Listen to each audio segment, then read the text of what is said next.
Well, howdy there, Internet people. It's Belle again, and welcome to The Roads with Belle.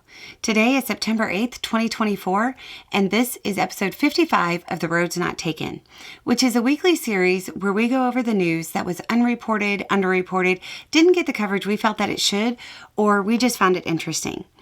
And then we go over a few questions from y'all. Oh, but before we start off, last week we ran a test series on a This Day in History. It didn't get the traction it needed, so we're going to be reincorporating it into maybe a series of shorts or adding it to other content on the channel. Don't worry, it'll be back, just in a different form. In the meantime, I know I'm not a good substitute for Brian, but today is September 8th, and it's International Literacy Day, which was first celebrated in 1967. On this date in 1974, Gerald Ford pardoned Nixon for all federal crimes. In 1966, the first regular episode of Star Trek aired. And way back in 1504, Michelangelo's David was unveiled. Moving on to foreign policy. Zelensky pressed the West about getting support to strike deeper into Russian territory. Meanwhile, the West is concerned about a suspected transfer of ballistic missiles from Iran to Russia. Trump raised eyebrows, unintentionally for once, shortly after charges related to his work for a sanctioned organization were announced against his former campaign advisor from 2016. Trump expressed his dislike of sanctions. It's pretty probable that the two events were unrelated, but it was really bad timing. China was hit by a large typhoon. That looks like it was pretty devastating. China also hosted leaders from numerous African nations as China attempted to show that they were a major power to align with. The world power race for access to African resources is firmly underway. And right now, it looks like China is leading the pack. Due to the seeming standstill of ceasefire talks over Gaza, the U.S. military and countries around the world are drawing up contingency plans in case there's a total collapse that leads to a wider conflict. If you remember early on, the main priority of most nations was avoiding a wider conflict. There's an increasing concern that the situation cannot be maintained without a deal being reached. In U.S. news, Dick Cheney will vote for Kamala Harris, according to his daughter. The U.S. presidential debate is scheduled for Tuesday.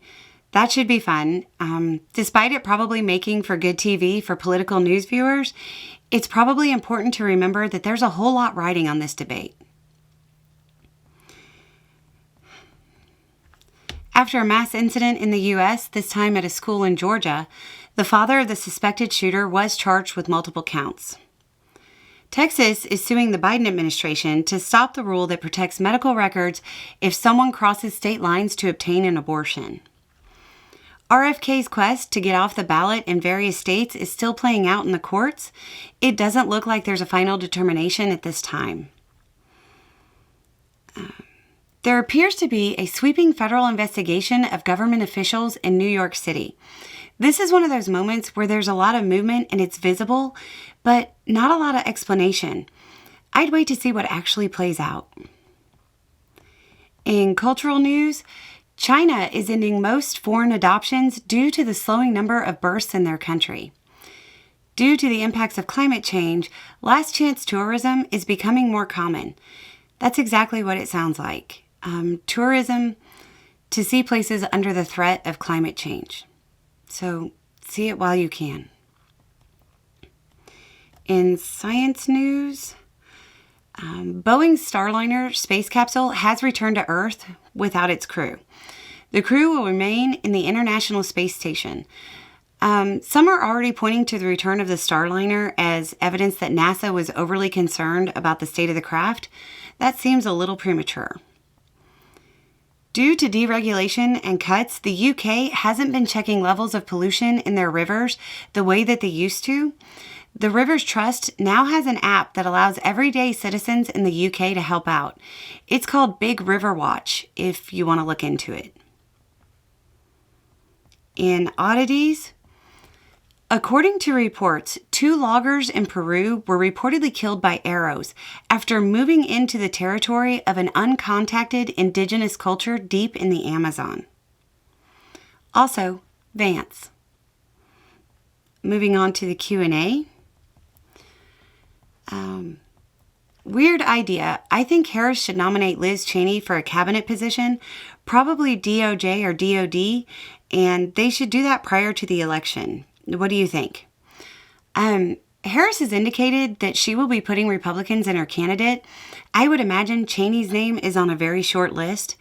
When Harris said that, I know a lot of people groaned, but it's not like she's bringing in Mitch McConnell or a member of the Freedom Caucus. So let's just see how it plays out. You've been doing this for a month now. What's the most interesting thing you've learned in the process? Okay. Learning how to count votes in Congress ahead of legislation. You know how Bo would say they don't have the votes for that or they can't push that through? I always thought he just had a good understanding of their positions. No, there's an actual method to figuring it out. And to keep it simple, it's basically compiling the party positions and then making the adjustments based on the various caucuses and what they say publicly. And then the same thing for the other party. And then it's literally counting the votes. There's a little more to it than that, but because politics lie and there's always like backdoor deals, that's the gist. But I always thought I don't have a vote count on that was like a figure of speech. No, it's math.